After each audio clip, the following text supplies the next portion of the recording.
La vue de nos yeux résulte du bon état de santé de notre vie animale. De même, la lumière spirituelle ne peut nous venir que d'une vie spirituelle en bon état. Les vérités divines ne sont connues que de ceux qui en vivent. Pour connaître l'esprit de vie, il faut vivre de l'esprit.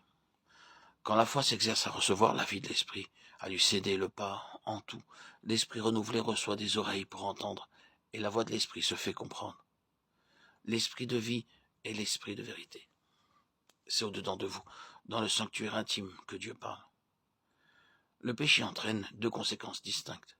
Non seulement il encourt la juste condamnation d'en haut, mais il amène en outre un état de corruption morale. La rédemption n'est pas seulement justification, elle est aussi vie. Elle n'est pas seulement réintégration objective dans les faveurs de Dieu, elle est encore réhabilitation subjective. La première de ces grâces est l'œuvre du Fils pour nous, la seconde est celle de l'Esprit du Fils au-dedans de nous. Il y a beaucoup de croyants qui sont très fortement attachés à l'œuvre du Fils pour eux et qui manquent pourtant encore de la paix et de la force qui viennent de lui, parce qu'ils n'en reçoivent pas avec une égale confiance l'œuvre de l'Esprit en eux.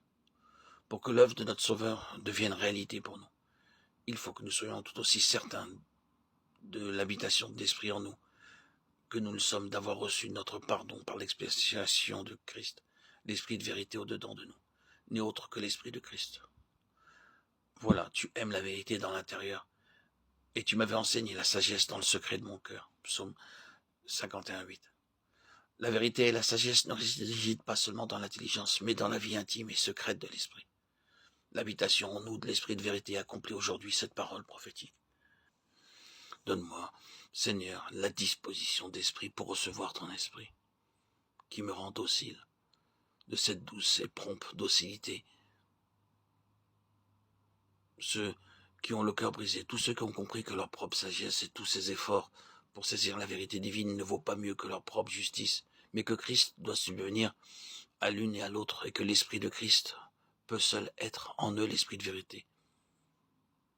L'Esprit de Dieu nous apprend aussi que pour lire ou expliquer l'Écriture, nous pouvons manquer absolument de cet esprit docile et soumis, auquel le Saint-Esprit vient révéler le véritable sens de la parole. Et il nous fait voir là ce qui empêche tant de lecture de la Bible, tant de connaissances bibliques et de prédication évangélique de produire de meilleurs fruits de sainteté. L'Écriture reste alors sans action parce qu'on l'étudie avec une sagesse qui ne vient pas d'en haut, sans demander et recevoir la sagesse de Dieu. Il manque là le sceau de l'esprit de vérité, qui ne pense pas, ne parle pas de lui-même, mais qui dit ce qu'il a entendu. De jour en jour, l'esprit de vérité reçoit toute chose de Dieu. Il sait garder le silence et ne dire que ce qu'il a entendu.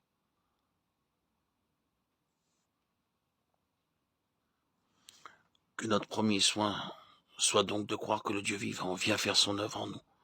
Croyons que le Saint-Esprit nous sanctifie, remettons-lui tout. Il nous montrera alors qu'il est la vie, qui est la lumière. Quand nous reconnaissons qu'en nous-mêmes ne se trouve aucune sainteté, reconnaissons aussi que nous ne possédons de nous-mêmes aucune sagesse. Plus nous en serons convaincus, plus nous apprécierons la promesse d'être guidés par l'Esprit.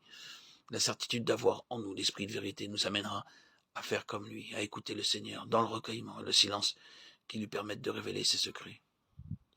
Ô Dieu de vérité, toi qui cherches la vérité au fond du cœur de tes adorateurs, je te loue de nouveau de ce que tu m'as donné l'Esprit de vérité, de ce qu'il habite en moi.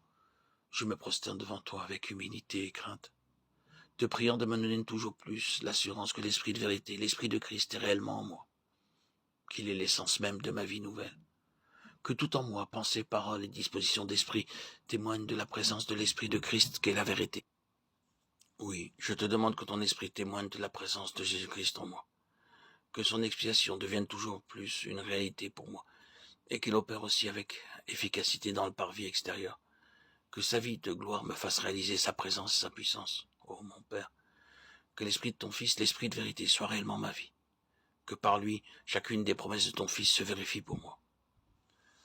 Je te rends grâce, ô mon Père, de ce qu'il demeure en moi. À genoux, je demande que selon les richesses de ta gloire, il agisse avec puissance en moi et en tous tes saints. Oh, que ton peuple en tout entier apprenne à connaître ce privilège et à s'en réjouir. À croire que le Saint-Esprit vient nous révéler la présence de Christ, plein de grâce et de vérité. Amen. Alléluia. Gloire à Dieu au plus haut des cieux et paix sur la terre aux hommes qu'il aime. À toi, Seigneur, tout honneur et toute gloire pour les siècles des siècles.